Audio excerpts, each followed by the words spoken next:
As-tu entendu ta bande-annonce, genre? C'est extraordinaire. Quel chialeux. Je dis, on est chanceux, on vit en démocratie, il n'y a pas de chialage. Ouais, Là, tu m'amènes ailleurs. Fred Bastien qui court un marathon pas entraîné. Oui. Là, Vous en ça parlez a été- avec Jay oui. tantôt. Puis tu nous confirmes que c'était une idée que tu as eue comme ça pour le Le trip. YouTuber, là, la vidéo existe encore. Je cours un marathon pas entraîné. Et d'ailleurs, après moi, Jay me disait, hey, t'es un visionnaire d'avoir fait ça il y a 9 ans. Il y en a plein de tapons qui l'ont essayé après. Après moi, il y a 2 Français très populaires qui l'ont tenté et qui l'ont réussi aussi. En France? Oui, en France, puis dans ce coin-là. Oui, mais oui. comme, tu sais, des YouTubers comme exponentiellement plus oui. populaires que moi qui l'ont fait ensuite. Donc, je saurais jamais si c'est moi qui les ai influencés ou non, mais c'est moi le premier qui l'a Bravo. fait sur YouTube. Mais Fred Bastien, après la vidéo, parce que je la regarde, là, t'es Ouais. couché par terre. Là. Oui, puis j'ai 2 cylindres de chair plutôt que des chevilles. Ça m'a pris plusieurs jours m'en remettre. Puis bon, pour ceux qui s'intéressent à cette vidéo qui s'appelle Courir un marathon sans entraînement, je souffre pour des likes. Oui.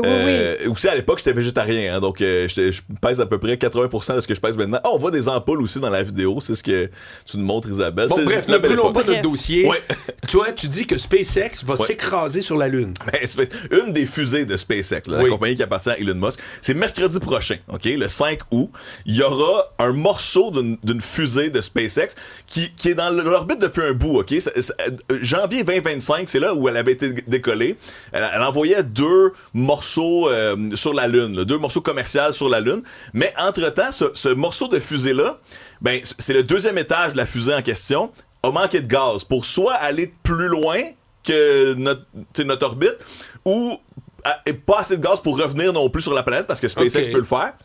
Alors là, pendant 1 an et plus, elle orbite autour de la planète et là, mercredi, elle devrait entrer en impact de plein fouet avec la Lune. OK.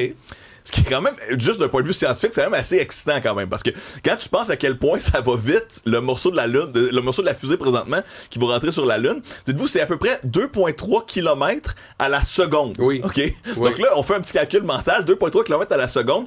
Tu te dis, bon, dans une minute, il y a hallucinant, 60 secondes. Fait que là, tu fais un tour fois 60, comme 180, 200 km/h, mettons. Nous on fait, imaginez, on fait du 120 km/h. Cette affaire-là va aller tellement plus vite. Elle fait 120 km en 1 minute. T'sais, imaginez-vous si vous êtes sur l'autoroute, là, vous roulez à 120. Ça décoiffe. Vous faites 1 heure de route, mais Ouais. en 1 minute. Ouais. C'est 8700 Mais pourquoi km/h. Ah, c'est ça le chiffre? Oui. Parce que souvent, les satellites roulent comme la navette, roule à peu près à 25 000 km/h, si je ne me trompe pas. Exact. Mais là, c'est Puis- 8 000 que l'objet. 8700 pour cet objet-là, Parce qu'il y a qui est pas de plus propulsion, loin. là. Exact. Puis Ouais. là, tu sais, ils volent dans l'espace. Ouais, mais ouais. c'est vite en tabarnouche, 8700 km/h. Mais pourquoi Et il là, fait ça? Ben, parce qu'il y a personne qui s'en occupe. Tu sais, ce morceau de fusée-là est dans l'espace, manquait de gaz pour s'en aller plus loin, manquait de gaz pour revenir, donc C'était pas prévu. C'était pas prévu, Ok. exact, c'était pas prévu. La Lune est dans le chemin, puis c'est là où ça se... Puis là, les scientifiques s'intéressent à ça parce que on a comme un impact, on pourrait dire, un peu connu sur la Lune. On peut savoir le poids de l'objet, la vitesse qu'il va avoir, quand ça va arriver, et là, le cratère que ça va faire, parce que là, les scientifiques s'ostinent, combien de C'est une poussière pièce qui est grosse lunaire- comment, à peu près, Frédéric? C'est très, très, très gros, là. C'est le 2e étage d'une fusée, là. Donc, on parle de tonnes et de tonnes, là. OK. Tu sais, c'est assez énorme. Comme un météorite. Exact. Et là, ça va faire, exact, comme un météorite, mais de conception humaine. Exact. Et ce qui est intéressant, c'est que ça va faire un gros cratère. Et là, à quel point ça va faire un gros cratère? Là, on est dans l'aspect scientifique, puis ensuite, on va aller dans l'aspect légal. Parce que ça aussi, c'est comme, ça appartient à qui, cette affaire-là? Mais c'est une bonne question. On peut-tu juste envoyer des affaires sur la Lune, nous autres? C'est-tu les Américains? C'est Elon? Ouais. C'est bon. Mais ça, on y arrivera en deuxième ordre. En premier ordre, à quel point le cratère va être gros, parce que ce qu'il faut savoir, c'est que sur la Lune, il y a des objets beaucoup plus petits qui entrent très fréquemment en collision avec la Lune. Donc, c'est pas la première fois qu'on va avoir des cratères sur la Lune. Exact. Et ce que j'ai appris, moi, c'est que ça risque de faire un cratère pas si différent que ça, parce que la Lune en reçoit souvent, mais c'est des plus petits objets qui arrivent beaucoup plus vite que Encore le que ça. 8700 km/h. Wow. Parce que ça vient de l'espace, là, alors que nous, c'est en orbite présentement de la Terre. OK. C'est comme un objet un peu Alors, disparate. toi, tu parles littéralement de météorite qui Oui. frappe la Lune. Qui rentre dans à le... une vitesse... phénoménal, Je te encore suis. plus Là- gros, ce qui fait des gros trous dans la Lune, Oui. dans le fond. La Lune pourrait devenir un dépotoir à objets qu'on veut plus. Et l'espace, hein, on sait qu'il y a de plus en plus de satellites dans l'espace, Traîne il y a pour de rien. moins en moins de place. Et là, justement, là, si n'importe qui peut envoyer de quoi sur la Lune, est-ce que ça veut dire que dans une couple d'années, on va avoir des pubs de Coca-Cola sur la Lune? Ben, Tu sais, ça ça serait appartient à qui? Puis là, Mais ça appartient à personne. Légalement, je peux te le dire. Exactement. Ça, c'est la convention c'est est claire. l'avocat qui parle. les accords Non, de mais c'est vraiment ça, 1967. là. Ouais, exact. voilà. C'est l'ONU qui a tranché la première fois. Et là, effectivement, il y a un paquet d'affaires là-dedans, incluant la libre exploration. On respecte les autres nations, on partage les connaissances scientifiques pour pas qu'il y ait de l'interférence entre les missions. Là. Si les Américains s'en vont sur un secteur de la Lune, il faut que les autres soient au courant.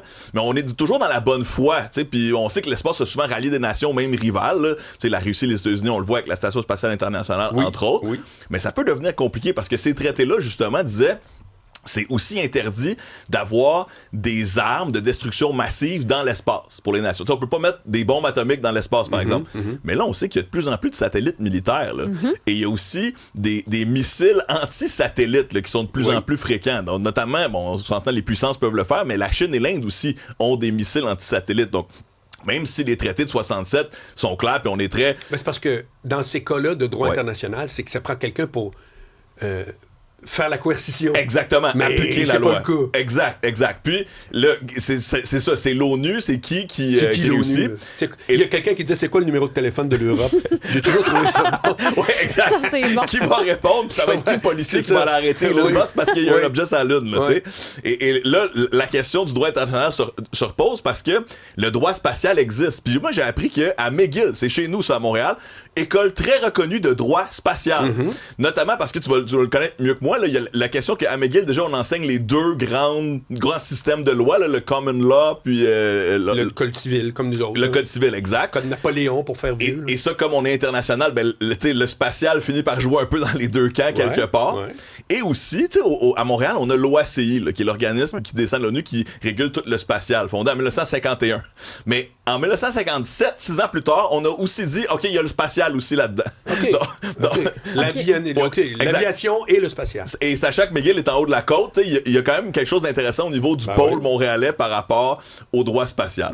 Donc là, que va-t-il arriver avec la fusée? Ben, il y a bien des scientifiques qui sont excités parce que, justement, on peut se poser la question à quel point ça va faire un gros nuage. Donc c'est accueilli positivement, ça.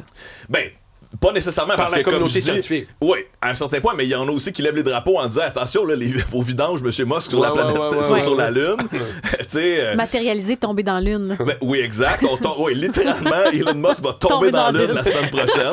Solide, ça va faire un gros cratère. Puis tu sais, moi, je trouve toujours ça intéressant parce qu'il y en a encore qui nous écoutent qui disent la Lune, on n'est jamais allé sur la Lune. T'sais.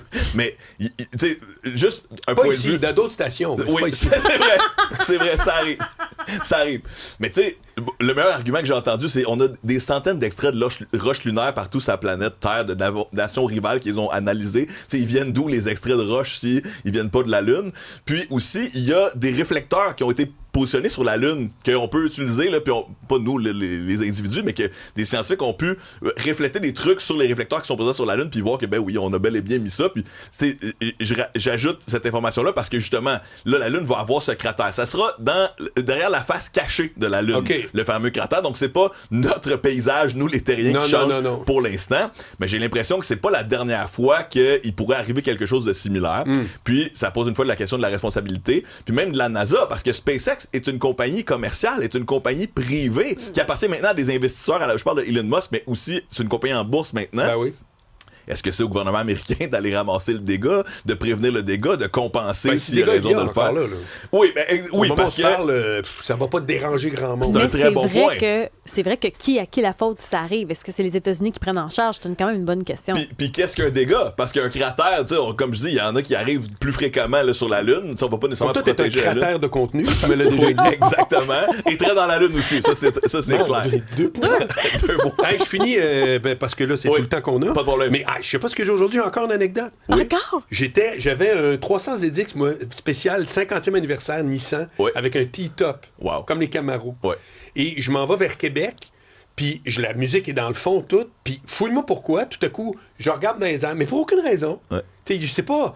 Puis j'ai vu, vraiment, une espèce d'affaire avec...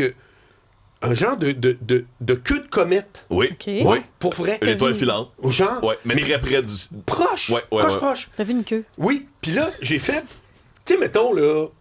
Comment je t'expliquerais ça? En tout cas, mettons, je résume.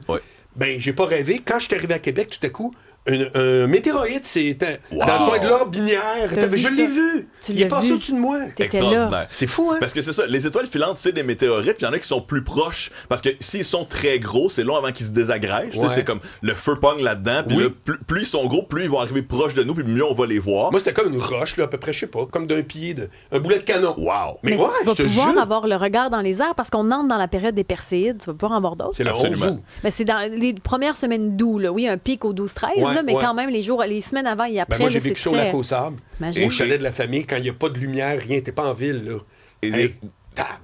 Des fois, on cherche des raisons d'être reconnaissant. On est reconnaissant de l'atmosphère, hein, parce que la Lune, ça va frapper très fort, ce météorite-là. Nous, on a quand même l'air qui nous protège, puis c'est comme ça qu'on les voit, les météorites, mais sans se faire frapper le plein fouet, comme ça arrivera à la Lune mercredi prochain. Frapper de plein fouet comme tu le fais à chaque fois que tu nous visites. Là, on va dire les vraies affaires. Un grand bonheur. Salut, le booger. Salut. Salut, à bientôt. Frédéric Bastien.